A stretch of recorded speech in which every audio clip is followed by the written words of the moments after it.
নমস্কাৰ স্বাগতম জনাইছো আপুনি চাই আছে খবৰ এট নিউজ 18 ষ্টুডিঅত মই জয়ন্ত মাধৱ গোস্বামী আৰম্ভণিতে এটি গুৰুত্বপূৰ্ণ খবৰ জিএমচিএইচৰ আজি 50খন বিছনাযুক্ত আইসিইউ মুকলি কৰে স্বাস্থ্যমন্ত্ৰী ডক্টৰ হিমন্ত বিশ্ব শৰ্মাই স্বাস্থ্যমন্ত্ৰী ডক্টৰ হিমন্ত বিশ্ব শৰ্মাই উদ্বোধন কৰে 50খন আইসিইউ বিছনা থকা এই বিশেষ কক্ষ উজনি অসমৰ স্ক্ৰিনিং চেণ্টাৰৰ পৰিদৰ্শন কৰে স্বাস্থ্যমন্ত্ৰীগৰাকীয়ে কাকডুঙা দলঙৰ সমীপৰ স্ক্ৰিনিং চেণ্টাৰ পৰিদৰ্শন কৰে মন্ত্ৰী শৰ্মাই 25 মেৰ ভিতৰত অসমলৈ উভতিব বহিৰাজ্যত আবদ্ধ 10,000 লোক ৰেলত অহা যাত্ৰীসকলৰ বাবে ডিব্ৰুগড়ত স্থাপন হ'ব জোনেল স্ক্ৰিনিং চেণ্টাৰ গুৱাহাটীত গঠন কৰা হ'ব এখন নতুন কমিটি কোৱাৰেণ্টাইনত থকা লোকসকলক বুজাবৰ বাবে গঠন কৰা হ'ব এই বিশেষ কমিটিখন জেএমচিএইচত 50খন বিছনাযুক্ত আইসিইউ মুকলি কৰে মন্ত্ৰী হিমন্ত বিশ্ব শৰ্মাই উজনি অসমৰ স্ক্ৰিনিং চেণ্টাৰৰ পৰিদৰ্শন কৰে স্বাস্থ্যমন্ত্ৰীগৰাকীয়ে আৰু কাকডুঙা দলঙৰ সমীপৰ স্ক্ৰিনিং চেণ্টাৰ পৰিদৰ্শন কৰে মন্ত্ৰীগৰাকীয়ে আনহাতে 25 মেৰ ভিতৰত অসমলৈ উভতিব বহিৰাজ্যত আবদ্ধ হৈ থকা 10,000 লোক সেই তথ্যও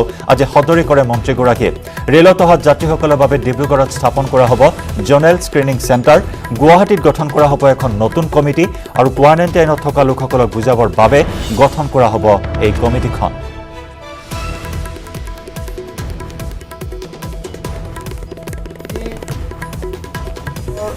ৰাইজৰ বাবে এটা খুব ভাল দিন যোৱাবাৰ মই আহোঁতে আমাৰ ইয়াতে কিডনি পেচেণ্টসকলৰ ডায়েলিচিছ ইউনিট আৰম্ভ কৰিছিলোঁ বহুত পেচেণ্টে ইতিমধ্যে ডায়েলিচিছৰ সুবিধা লৈছে আজি আমি যোৰহাট চিকিৎসা মহাবিদ্যালয় এটা 50খন বিছনাযুক্ত নতুন আইসিইউ এটা আৰম্ভ কৰিছোঁ ইয়াৰ আগতে আমাৰ কোভিড পেচেণ্টৰ কাৰণে আমি 14টা আইসিইউ ৰাখিছিলোঁ আৰু যোৰহাটৰ জনসাধাৰণৰ আন বেমাৰৰ কাৰণে ঠিক আক্ষৰিক অৰ্থত আইসিইউৰ ব্যৱস্থা এক প্ৰকাৰ নোহোৱা হৈছিল আজি আমি এই কোভিড সংক্ৰমণৰ মাজতে ভেণ্টিলেশ্যনৰ পৰা বাইপেপ চিপেপ বিভিন্ন মেচিন কিনি আজি আমি সম্পূৰ্ণ সুসজ্জিত অৱস্থাত যোৰহাট চিকিৎসা মহাবিদ্যালয়ৰ বাবে 50টা আইসিইউ এটা শুভ উদ্বোধন কৰিলোঁ পীযুষ হাজৰিকা ডাঙৰীয়া আছিলে তপন গগৈ আছিলে কামাখ্যা প্ৰসাদ আছা ডাঙৰীয়া আছিলে ডিসি আমাৰ প্ৰিন্সিপাল গোটেই সকলৰ উপস্থিতিত আৰু এইটো যোৰহাট ৰাইজৰ অকল কোভিড বুলি নহয় বহুদিনীয়া সমস্যা এটা সমাধান হ'ল বুলি মই আশা কৰিছোঁ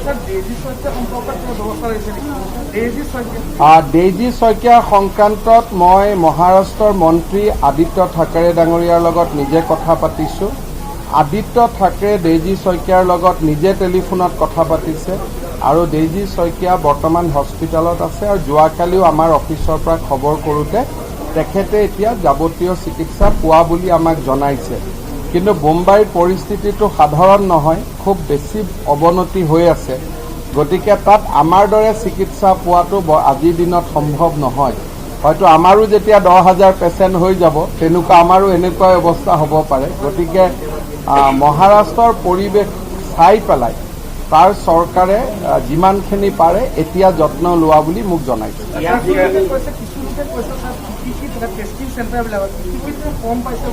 তেনেকুৱা কথা একো নহয় মই আমাৰ ডিচিসকললৈকে আমি নিৰ্দেশ দিছোঁ অসমত আমাৰ 3 লাখ পিপি কিট আছে গতিকে পিপি কিটৰ সমস্যা একো নাই কিন্তু এটা পিপি কিটৰ অপব্যৱহাৰো হ'লে পিছত জৰুৰী সময়ত আমি নাপাম সেইটো কাৰণে আমি এইটোৱে কৈছোঁ যে এইবিলাক যিহেতু সহজলভ্য বস্তু নহয় যাক প্ৰয়োজনীয় তাক 3টা কৈ দিয়ক কিন্তু যাক অপ্ৰয়োজনীয় তাক দিয়াটো কোনো প্ৰয়োজন নাই গতিকে যিমানখিনি শিথিল আৰু সহজভাৱে আমাৰ চিকিৎসকসকলক পিপি কিট দিব লাগে সিমানখিনি আমি দি থোৱা আছে আৰু কোন প্ৰিন্সিপালেনো নিজৰ ষ্টুডেণ্টক পিপি কিট নিদিব গতিকে মই ভাবোঁ যে এইবিলাক যেতিয়া কিবা এটা লাগে কাৰণে কৰা হয় কিন্তু সকলোৱে ইয়াত অসুবিধা হ'ব নালাগে কাৰণ মইতো এতিয়া গোটেই মেডিকেলখন ঘূৰি আহিলোঁ এজনেওতো মোক কোৱা নাই যে ছাৰ আমাক পিপি কিট দিয়া নাই বুলি এতিয়া আমাৰ কাৰণে বহুত ডাঙৰ প্ৰত্যাহ্বান এটা হ'ব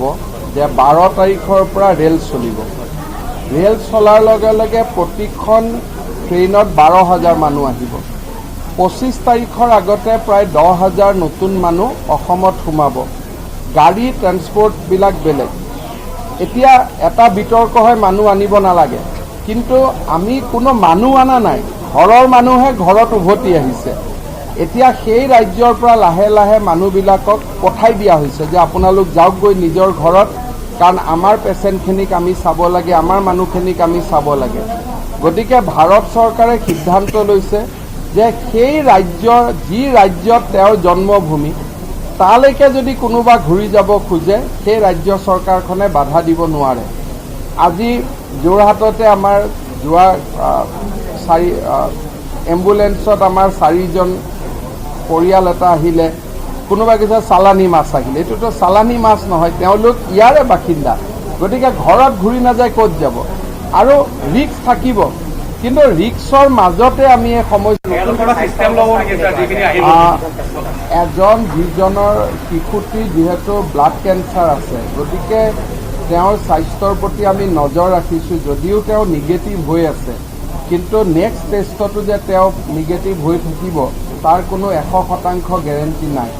গতিকে আমি পজিটিভ হোৱা দুজনকতো পজিটিভ হিচাপে ৰাখিছোৱেই, নিগেটিভ থকা দুজনকো এক প্ৰকাৰ পজিটিভ বুলি আমি চিকিৎসা কৰি আছোঁ, যাতে কোনো সংক্ৰমণ হ'ব নোৱাৰে।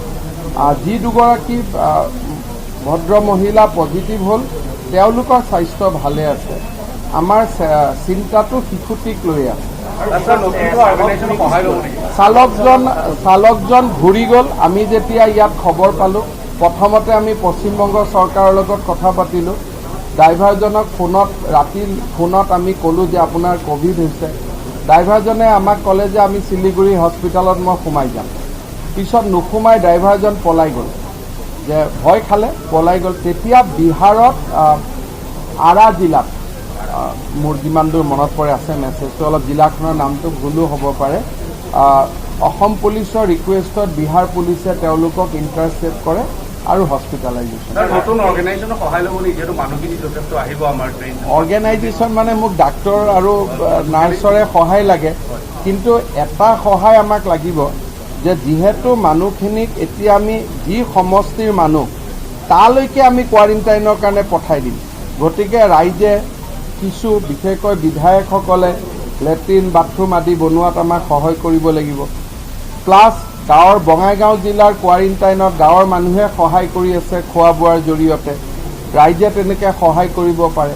কিন্তু এটা বস্তুত আমাৰ ৰাইজক সহায় লাগে, হোম কোৱাৰেণ্টাইনলৈকে পঠাই দিয়া বহুত মানুহে ঘূৰি ফুৰে। এটা আমি ৰাইজৰ কমিটি কৰি দিম, যাতে ৰাইজে সেইটো সজাগ থাকে যে এওঁলোক যাতে ঘূৰি নুফুৰে। দ্বিতীয়তে কথা, তেওঁলোক নিজে ঘূৰি নুফুৰে, কিন্তু দেউতাক মাক ঘূৰি ফুৰে, কথাটোতো একেই হ'ল।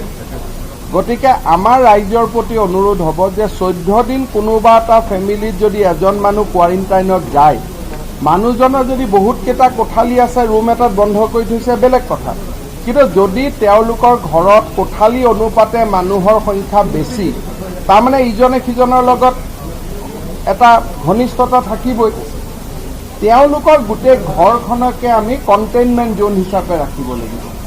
যে ব্যক্তিজনক অকল হোম কোৱাৰেণ্টাইন নহয়, ঘৰখনো গাঁৱৰ মানুহে খোৱা বস্তু তেওঁলোকক দিব, গেটৰ নঙলাত খোৱা বস্তু ল'ব, গোটেই ঘৰখনেই ওলাব নালাগিব। তেনেকৈ যদি চবেই সহযোগিতা কৰে, তেতিয়া বেমাৰ হ'লেও ঘৰখনৰ ভিতৰতে থাকিব, আমাৰ ভয় খোৱা কথা নাই, গাঁৱৰ মানুহে ভয় নাখাব। কিন্তু আজি যদি হোম কোৱাৰেণ্টাইনত থকা মানুহ এজনৰ কালি বেমাৰ হয়, আৰু গাঁৱৰ মানুহে যদি গম পায় এওঁতো ভায়েকজনে ঘূৰিয়ে ফুৰিছিলে, দেউতাকে ঘূৰি ফুৰিছিলে, তেতিয়াতো সমাজত এটা বহুত ডাঙৰ বেমাৰ হওক নহওক পেনিক হয়, কাজিয়া পেচাল হয়। গতিকে প্ৰথমৰ পৰাই আমি সাৱধানতা হ'ব লাগিব। কালি আমি গুৱাহাটীৰ পৰা স্থানীয় কমিটি এখন আমি ঘোষণা কৰিম, যাতে গাঁৱে চহৰে সেই কমিটিখনক আমাৰ জিলা উপায়ুক্তসকলে বুজাই দিব। এইটো বুজাবুজিৰ ভিতৰত হ'ব লাগিব, গালি পাৰাপাৰি নহয়, বুজাবুজিৰ ভিতৰত যে আপোনালোক ঘৰৰ পৰা নোলাব, আপোনালোকৰ খোৱা বোৱা এইখিনি আমি দিম। দিল্লীৰ পৰা আহোঁতে 3 দিন হ'লেই, আৰু মাত্ৰ 11 দিনৰ কথা, গাঁওখনৰ সুৰক্ষাৰ স্বাৰ্থত আপোনালোকে সহযোগিতা কৰক। এতিয়াতো লকডাউন ক'ত আছে? এতিয়াতো লকডাউন নামটোহে আছে, লকডাউনটো নাই, চব মানুহটো বাহিৰতে আছে, ভয়টো সেইটোৱে হৈছে। লকডাউন থাকা নাথাকা কি আছে? এতিয়া আমি কিমান মানুহ ইয়াত জমা হৈ আছো, কিবা লকডাউনৰ চিন আছে নেকি? মানে ৰাইজে 2 ফুট দূৰত থাকিব লাগিব, মাস্ক পিন্ধিব লাগিব, এইটোৱে ৰাইজেহে ৰাইজক সহায় কৰিব লাগিব। এতিয়া নতুনকৈ আমি এটা নিৰ্দেশ দিছোঁ যে মাস্ক বা গামোচা মুখত নল'লে 500 টকা জৰিমনা কৰা সেই দিশতো এতিয়া আমি আগবাঢ়িম ভালৰে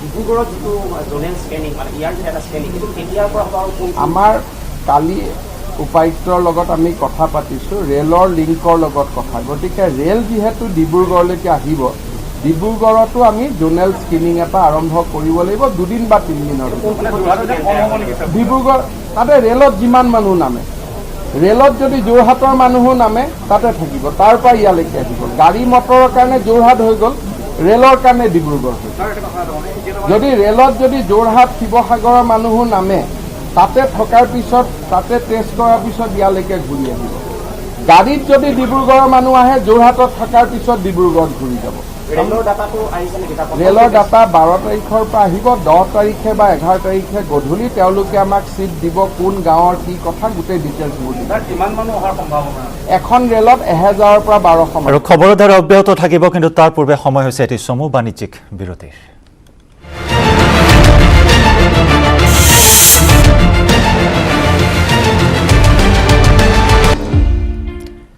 মহানগৰী গুৱাহাটীৰ মহেন্দ্ৰ মোহন চৌধুৰী হাস্পতালত কোৱাৰেণ্টাইনত থকা এজন লোকৰ মৃত লোকজন দৰঙৰ দলগাঁৱৰ তনুৰাম শইকীয়া 1 মেৰ পৰা MMCHৰ কোৱাৰেণ্টাইনত আছিল লোকজন কৰ্কট ৰোগত আক্ৰান্ত হৈ আছিল তনুৰাম শইকীয়া 5 মেত মুম্বাইৰ পৰা এম্বুলেন্স যোগে ঘৰলৈ আহিছিল লোকজন অগ্নি নিৰ্বাপক বাহিনীৰ অৱসৰপ্ৰাপ্ত কৰ্মচাৰী আছিল শইকীয়া MMCHৰ কোৱাৰেণ্টাইন হৈ থকাৰ সময়তে মৃত্যুক সাৱটি লয় লোকজনে কোৱাৰেণ্টাইনত আছিল লোকজন মৃত লোকজন দৰঙৰ দলগাঁৱৰ তনুৰাম শইকীয়া 9 মেৰ পৰা MMCHত কোৱাৰেণ্টাইন হৈ আছিল লোকজন কৰ্কট ৰোগত আক্ৰান্ত হৈ আছিল তনুৰাম শইকীয়া বিগত 5 মেত মুম্বাইৰ পৰা এম্বুলেন্স যোগে ঘৰলৈ অহাৰ পিছতে তেওঁক MMCHত কোৱাৰেণ্টাইনত ৰখা হৈছিল আৰু তেনে সময়তে মৃত্যুক সাৱটি লয় তনুৰাম শইকীয়া নামৰ দৰঙৰ দলগাঁৱৰ ব্যক্তিগৰাকীয়ে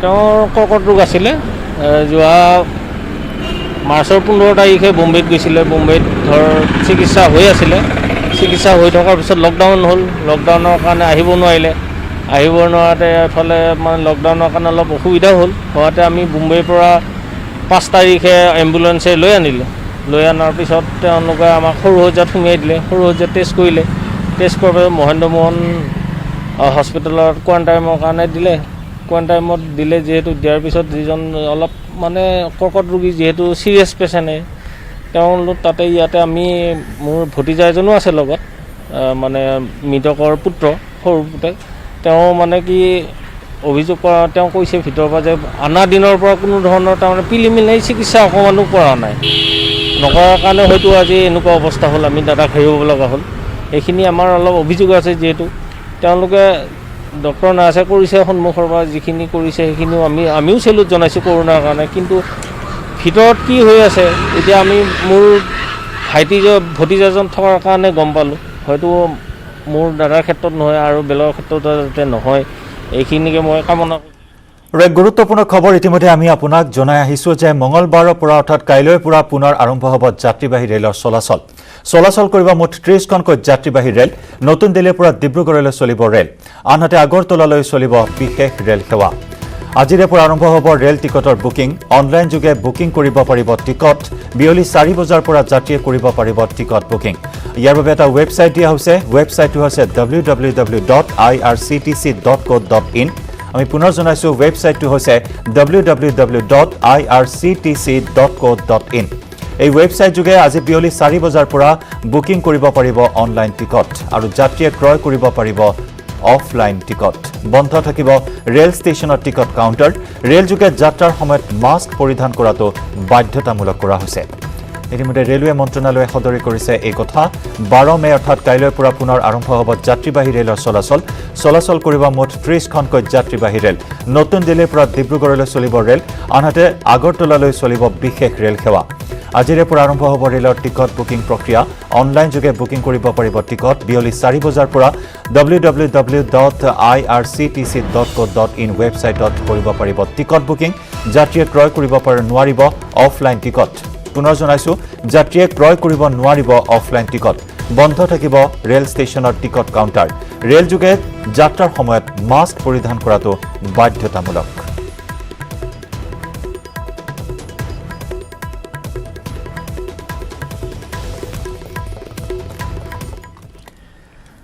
আৰু দেশত দ্ৰুত হাৰত বৃদ্ধি পাইছে কৰোনা আক্ৰান্তৰ সংখ্যা। কৰোনা ভাইৰাছ প্ৰতিহত কৰিবৰ বাবে দেশত চলি থকা লকডাউনৰ বাবে বহিৰাজ্যত আবদ্ধ হৈ আছে অসমৰ বহু লোক।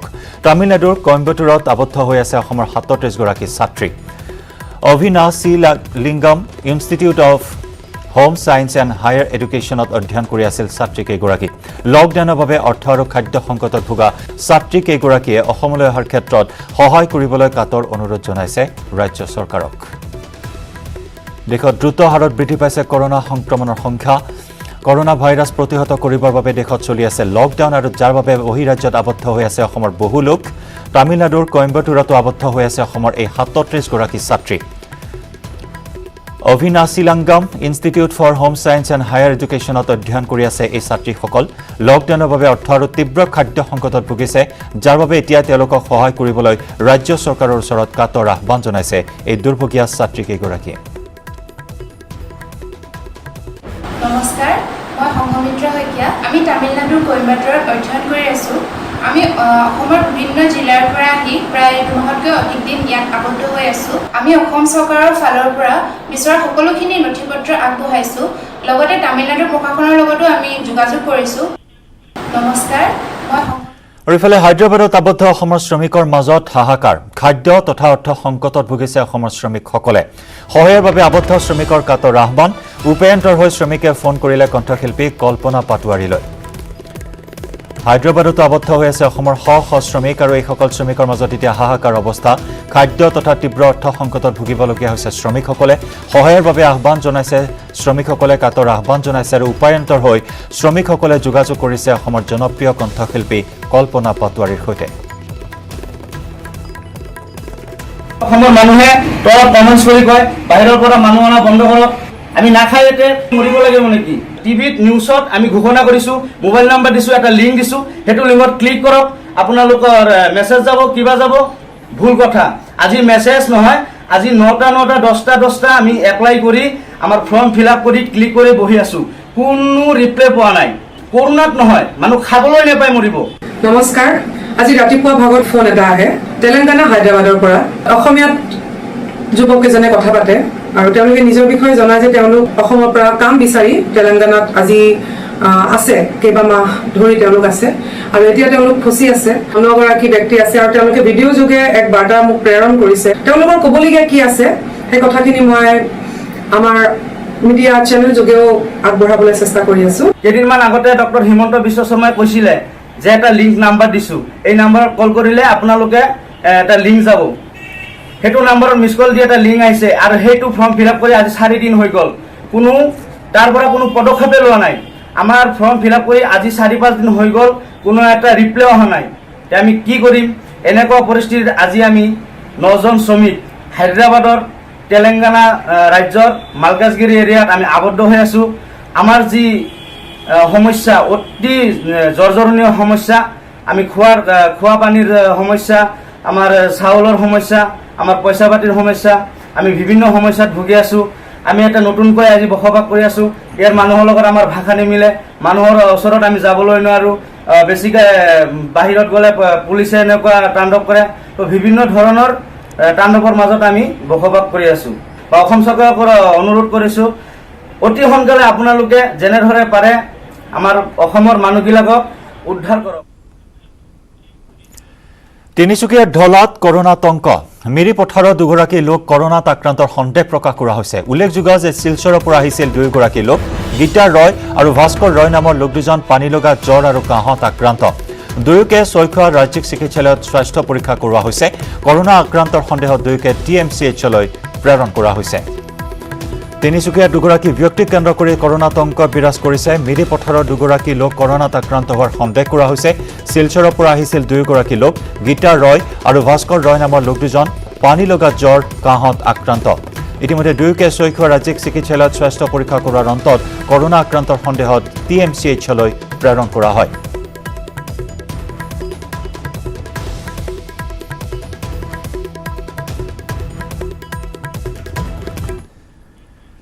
আজমেৰ শ্বৰীফৰ পৰা অহা বাছক কৰোনা এক্সপ্ৰেছ আখ্যা শিলচৰৰ বিধায়ক দিলীপ পালৰ।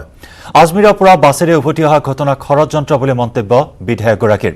আজমিৰৰ পৰা কাছাৰৰ ৪৫গৰাকী যাত্ৰীক এখন বাছত লৈ অহা হৈছিল। আজমিৰৰ পৰা কৰোনা আনি বৰাকত বিয়পোৱাৰ ষড়যন্ত্ৰ একাংশৰ। বিশেষ এক জনগোষ্ঠীয়ে কাশ্মীৰসহ বিশ্বত ষড়যন্ত্ৰ চলোৱাৰ অভিযোগ উত্থাপন কৰে বিধায়ক দিলীপ পালে।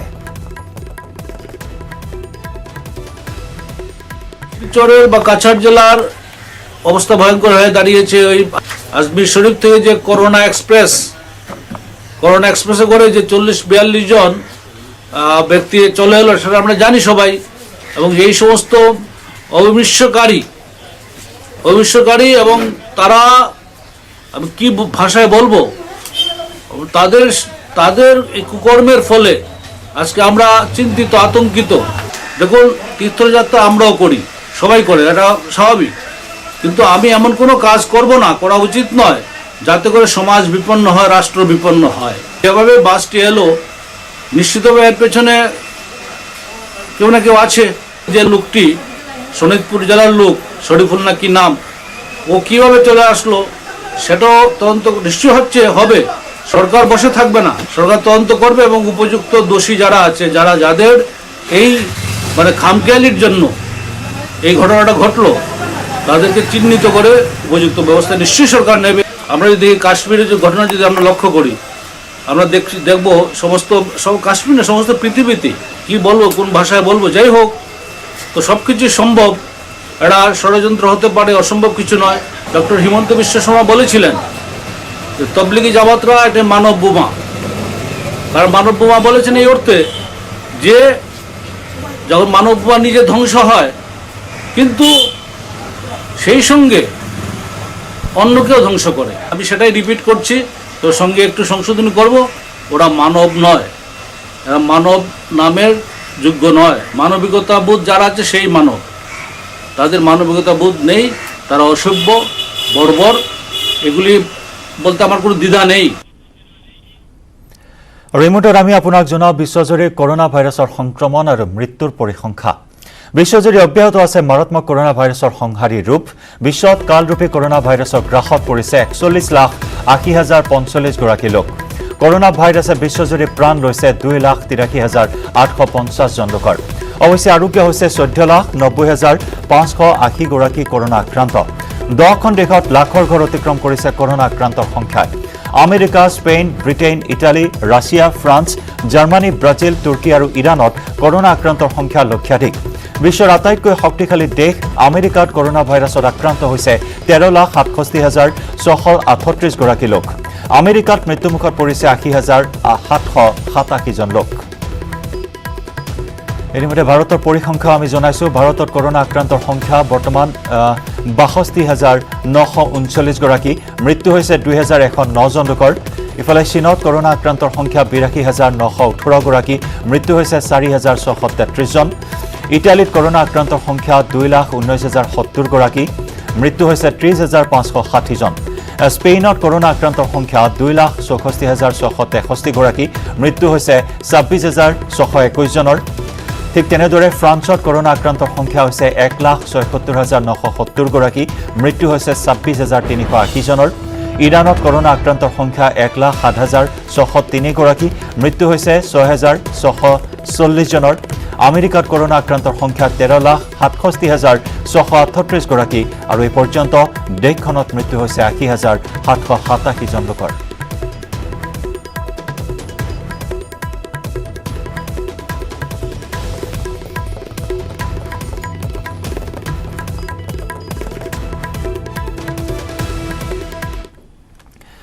বিশিষ্ট শিল্পী সাহিত্যিক গকুল পাঠকৰ দেহাৱসান। দেওবাৰে নিশা প্ৰায় 8:30 বৰপেটাৰ অংকুৰাম হাস্পতালত শেষ নিশ্বাস ত্যাগ কৰে সাহিত্যিকগৰাকীয়ে। মৃত্যুৰ সময়ত সাহিত্যিকগৰাকীৰ বয়স আছিল 95 বছৰ। গকুল পাঠক একেৰাহে বিষ্ণুৰাভা বঁটা প্ৰাপক, সাহিত্যিক পেঞ্চনাৰ, সত্ৰীয়া কৃষ্টি সংস্কৃতিৰ সাধক, লোকসংগীতৰ সাধক, লোকসংগীত শিৰোমণি, সাহিত্যিক, সাংবাদিক, শিল্পী, অভিনেতা আছিল তেওঁ। বিগত কেইবাদিন ধৰি নিজ গৃহতে অসুস্থ হৈ পৰা সাহিত্যিকগৰাকীক শুকুৰবাৰে চিকিৎসালয়ত ভৰ্তি কৰোৱা হৈছিল। শনিবাৰে বিজেপিৰ ৰাজ্যিক সভাপতি ৰঞ্জিত কুমাৰ দাস চিকিৎসালয়খনত উপস্থিত হৈ শিল্পীগৰাকীৰ স্বাস্থ্যৰ বুজ লৈ যোৱাৰ পিছতেই মুখ্যমন্ত্ৰী সৰ্বানন্দ সোণোৱালে গকুল পাঠকৰ চিকিৎসাৰ ব্যয় বহনৰ সিদ্ধান্তৰ কথা জনাইছিল। গোকুল পাঠকৰ মৃত্যুৰ খবৰ লাভ কৰাৰ পিছতেই সমগ্ৰ ৰাজ্যত শোকৰ ছাঁ পৰিছে। গোকুল পাঠকৰ মৃত্যুত অসম সাহিত্য সভা, বৰপেটা সত্ৰৰ বুঢ়া সত্ৰীয়া বশিষ্ঠদেৱ শৰ্মা, বৰপেটাৰ বিধায়ক গুণীন্দ্ৰনাথ দাস, বিজেপিৰ ৰাজ্যিক সভাপতি ৰঞ্জিত কুমাৰ দাসে গভীৰ শোক প্ৰকাশ কৰে। সোমবাৰে ৰাজ্যিক মৰ্যাদাৰে শেষকৃত্য সম্পন্ন কৰা হ'ব বিশিষ্ট সাহিত্যিকগৰাকীৰ। সকলোৰে শ্ৰদ্ধাৰ, গোটেই অসম, গোটেই ভাৰতবৰ্ষৰ সকলোৰে শ্ৰদ্ধাৰ শিল্পী, সাহিত্যিক, সাংবাদিক গোকুল পাঠকদেৱৰ জীৱনাসন ঘটিছে প্ৰায় 8:35 বজাত। তাৰপিছতে আমি কথাখিনি আমাৰ অসম চৰকাৰৰ মাননীয় মুখ্যমন্ত্ৰী মহোদয়ক ততাতৈয়াকৈ জনাওঁ আৰু তাৰপিছত মাননীয় মুখ্যমন্ত্ৰী মহোদয়ে তেখেতৰ ৰাজ্যিক পৰ্যায়ৰ অন্ত্যেষ্টিক্ৰিয়া কৰাৰ কাৰণে আমাক নিৰ্দেশ দিছে। COVID-19ৰ ক্ষেত্ৰত যিটো ছ'চিয়েল ডিষ্টেঞ্চৰ ব্যৱস্থা আছে সেইটো মেইনটেইন কৰি পেলাই আমি ৰাজ্যিক মৰ্যাদাৰে তেখেতৰ অন্ত্যেষ্টিক্ৰিয়া সম্পন্ন কৰিম। তেখেতে যিখিনি কাম কৰি গৈছে অসমৰ কাৰণে বা সাহিত্য সংস্কৃতিৰ কাৰণে, সেইখিনি অসম চৰকাৰৰ তৰফৰ পৰা যাতে সংগ্ৰহ কৰে বা এটা গোকুল পাঠকৰ স্মৃতিত সংগ্ৰহালয় স্থাপন কৰে, এই ক্ষেত্ৰত অসম চৰকাৰৰ মাননীয় মুখ্যমন্ত্ৰী মহোদয়ক পৰিয়ালৰ তৰফৰ পৰা তথা বৰপেটাৰ এজন যুৱক হিচাপে বা তেখেতৰ নাতি হিচাপে মই অনুৰোধ কৰিছোঁ। পৰৱৰ্তী অংশলৈ যোৱাৰ পূৰ্বে বাতৰিত সময় হৈছে পুনৰ আন এটি চমু বাণিজ্যিক বিৰতিৰ।